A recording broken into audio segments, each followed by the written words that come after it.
Pernahkah kamu ingin menyelam ke bagian samudra yang paling dalam? Nah, hari ini kamu akan punya kesempatan mewujudkannya. Sebelumnya, seberapa lama kamu mampu menahan napas? Tidak terlalu lama. Tenang, jangan khawatir. Silahkan naik kapal selamku dan ikutlah denganku dalam perjalanan menuju kedalaman. Siap? Oke, ayo menyelam. Saat ini, tepat di bawah permukaan, kamu melihat banyak makhluk hidup berkeliaran di sini. Banyak sekali ikan dan hewan laut, serta halo, orang-orang yang sedang berenang melambaikan tangan ke kita. Tapi kita tak akan berlama-lama di sini. Dadah!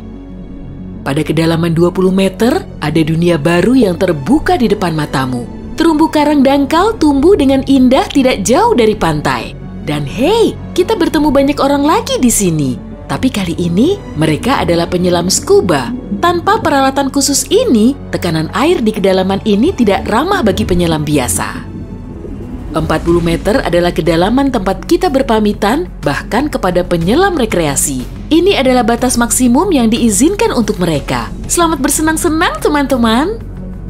60 meter, dan kita bertemu orka pertama. Paus ini mendiami perairan yang relatif dangkal di hampir semua laut dan samudra di dunia. Tahukah kamu bahwa orka adalah predator puncak? Artinya, orka tidak punya musuh alami dan tidak ada yang bisa mengalahkannya. Pada kedalaman 70 meter, kita bertemu dengan hiu paus, spesies ikan terbesar yang diketahui dunia dengan berat mencapai 60 ton. Umurnya pun lumayan panjang, semoga panjang umur selalu ya. Hiu paus bisa hidup sampai sekitar 130 tahun.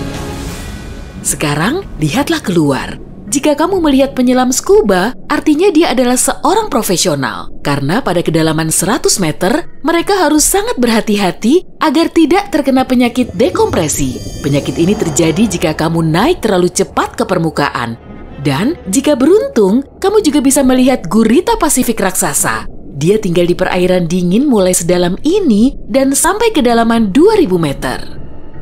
Sekarang, kita memasuki bagian samudra yang gelap. Pada kedalaman 150 meter, hanya 1% cahaya dari permukaan yang sampai ke sini. Sisanya diserap oleh air. Segala sesuatu yang lebih dalam dari sini akan menjadi semakin gelap.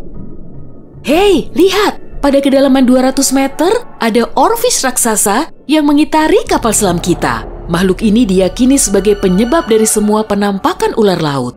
Dan banyak yang salah kaprah. Terkadang, mereka berenang ke permukaan dan menakuti para pelaut dan perenang. Tidak heran, panjang ikan ini bisa sampai 11 meter. Pastinya cukup untuk membuat bulu kuduku berdiri. Oke, sekarang kita berada di kedalaman 300 meter. Dan sebentar, makhluk besar apa yang ada di luar sana itu? Oh, aku tahu, itu kepiting laba-laba Jepang. Kamu bingung kenapa laba-laba? Tuh, lihat saja kaki mereka. Dan jawabannya akan datang kepadamu tanpa butuh petunjuk lain. Omong-omong, kaki-kaki ini juga yang mendominasi ukuran makhluk ini. Tubuh kepiting seperti ini biasanya hanya selebar setengah meter. Mari masuk lebih dalam. Dan di kedalaman 500 meter, kamu akan melihat paus biru terakhir. Tidak, bukan paus biru terakhir di dunia. Maksudku, ini adalah jarak terdalam yang bisa mereka tempuh.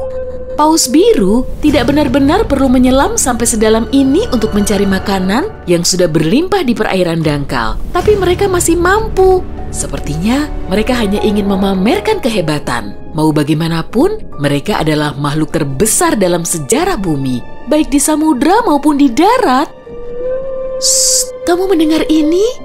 Ini adalah suara yang dibuat paus sirip untuk berkomunikasi dengan teman-temannya dari jarak berkilo-kilometer. Mereka bisa melakukan ini berkat saluran shofar atau saluran laut dalam yang umumnya dimulai dari 600 meter, tapi kedalamannya dapat bervariasi. Ini adalah lapisan air yang kecepatan suaranya paling rendah dan gelombang suara dapat bergerak ribuan kilometer sebelum menghilang. Pada kedalaman 830 meter, kita telah mencapai titik tempat Burj Khalifa, gedung tertinggi di dunia. Tidak akan mungkin menunjukkan ujungnya ke permukaan jika diletakkan di bawah air. Hei, ayo kita coba. Sekarang kita memasuki bagian samudra yang sangat menarik. Di sini tidak ada sinar matahari dan banyak makhluk aneh berkeliaran. Salah satunya adalah cumi-cumi raksasa. Ya, yang luar biasa besar itu, dia mendiami kedalaman 900 meter. Bayangkan makhluk dengan mata sebesar frisbee. Paus sperma memburu monster ini, tapi mereka dijamin mampu melawan balik. Melihat mereka bertemu adalah pemandangan yang menegangkan. Dan disinilah kegelapan pekat akhirnya menyelimuti kita. Zona tengah malam. Tekanan di sini sangat besar, sehingga jika kamu entah bagaimana bisa sampai ke sini tanpa kapal selam, kamu akan hancur dalam beberapa detik. Dan lebih malangnya lagi, tanpa melihat apapun, pasti tidak mau kan? Kembali ke topik. Di kedalaman 1100 meter terdapat Mata Barat, salah satu gunung berapi samudra terdalam di dunia. Letusan terakhirnya terjadi pada tahun 2009 dan bahkan direkam oleh kendaraan yang dioperasikan dari jarak jauh. Di kedalaman 1280 meter, kita melihat hiu putih besar yang ganas. Predator ulung ini adalah jagoan di kedalaman ini. Penglihatan mereka agak buruk dan mereka bergerak menggunakan indera penciuman. Jadi, mereka sama sekali tidak membutuhkan sinar matahari untuk memburu mangsa. Aku tidak melihatmu, tapi tetap akan memakanmu. Selain itu, penyu belimbing, penyu terbesar di dunia, menyelam di kedalaman yang sama. Apa mereka sengaja menyelam sampai sini untuk bermain dengan hiu putih besar? Wah, lihat jala-jala besar itu. Kita sekarang berada di kedalaman 1500 meter, tempat metode penangkapan ikan bernama menangkap semua digunakan. Jala di sini akan diseret di sepanjang dasar samudra, menangkap apa saja yang kurang beruntung di sana. Mengenai seberapa merugikannya metode ini bagi kehidupan samudra, biar kamu sendiri yang menilai. Pada kedalaman 1830 meter, jika berada di Grand Canyon, kita akan duduk di titik terendah dan terdalamnya. Bayangkan semua curug di sana terisi penuh oleh air, maka seperti itulah pemandangan di sini. Nah, jika kita benar-benar berhati-hati, pada kedalaman 2000 meter, kita akan melihat ikan naga hitam. Makhluk yang bagaikan muncul dari mimpi buruk ini tinggal di bagian samudra yang dalam dan gelap.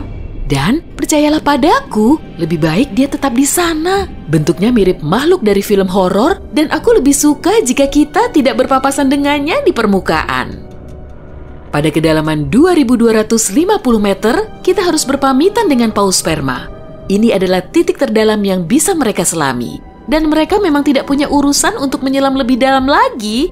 Mungkin kalau mereka berburu ikan naga hitam, atau justru mereka yang diburu. Mustahil, perbedaan ukuran mereka terlalu besar. Panjang paus sperma bisa mencapai 19 meter yang menjadikannya paus bergigi terbesar di dunia. Tidak banyak makhluk laut bisa melawannya. Semoga kapal selam kita punya lampu sorot yang kuat ya. Karena tanpanya, kita tidak akan bisa melihat keindahan terumbu karang samudra dalam yang super indah di kedalaman 3000 meter. Terumbu karang ini dapat ditemukan di setiap samudra dan sayangnya tidak bisa dilihat tanpa peralatan khusus untuk menyelam di samudra dalam. Oke, mari terus melangkah lebih dalam. Dan di kedalaman 3700 meter, kita mencapai kedalaman rata-rata samudra dunia. Mulai sekarang, perjalanan menuju kedalaman yang sebenarnya dimulai. Dasar samudra rata-rata telah kita lewati, jadi sekarang saatnya menyelami celah terdalam. Pada kedalaman 4500 meter, monster dari mimpi buruk terburukmu muncul di sini. Anglerfish misalnya, akan membuat siapapun bergidik ngeri. Giginya yang panjang dan bengkok, serta antena di kepalanya untuk memikat mangsa, sudah cukup untuk menimbulkan rasa takut, bahkan di hati orang-orang yang paling berani. Tapi yang lebih mengerikan, mungkin adalah makhluk yang disebut swallower hitam. Itu adalah monster mirip belut yang memiliki perut super elastis dan mampu menelan mangsa yang ukurannya 2 kali lipat. Lihatlah ke bawah, dan kamu akan melihat bangkai kapal terdalam yang pernah ditemukan. SS Rio Grande di Atlantik Selatan yang tenggelam pada tahun 1941 dan mencapai kedalaman 5.760 meter. Tidak heran, kapal ini baru ditemukan 55 tahun kemudian. Sekarang, bagian samudra terdalam dan tergelap dimulai. Kita menyelam ke Palung Mariana. Menurut pengukuran resminya, Palung Mariana dimulai pada kedalaman sekitar 6.000 meter. Ini adalah area yang paling jarang dieksplorasi dan paling menarik bagi para ilmuwan dan petualang. Apa yang ada di dasarnya? Baiklah, kita akan melihatnya. Tapi selagi masih dalam perjalanan, aku akan menunjukkan hal-hal lain yang ada di sini. Misalnya, ini adalah ikan terdalam yang pernah ditemukan. Namanya ikan siput. Dan dia tinggal di kedalaman 7.900 meter. Tubuhnya tembus cahaya sehingga kamu bisa melihat menembus kulitnya. Ya, untungnya kita tidak mematikan lampu. Bentuk makhluk mungil ini ternyata sangat imut bagi makhluk yang mampu menahan tekanan sekuat ini. Makin rendah dan dalam, kamu tidak akan melihat jenis ikan atau hewan vertebrata apapun di sini. Tekanannya terlalu besar untuk makhluk-makhluk tadi. Tapi ada udang dan invertebrata lainnya. Belum lagi mikrob yang dapat hidup bahkan di bagian terdalam samudra. Dan bagian terdalam itu adalah kedalaman Challenger. Ini adalah bagian bawah Palung Mariana dan kedalamannya 10.927 meter. Ya, kita telah sampai di bagian paling bawah bumi. Tak banyak orang yang pernah ke sini dan tak banyak juga yang diketahui tentangnya. Tapi para ilmuwan tidak akan berhenti dan ada harapan kita akan segera menemukan rahasia apa yang berada di kedalaman samudra.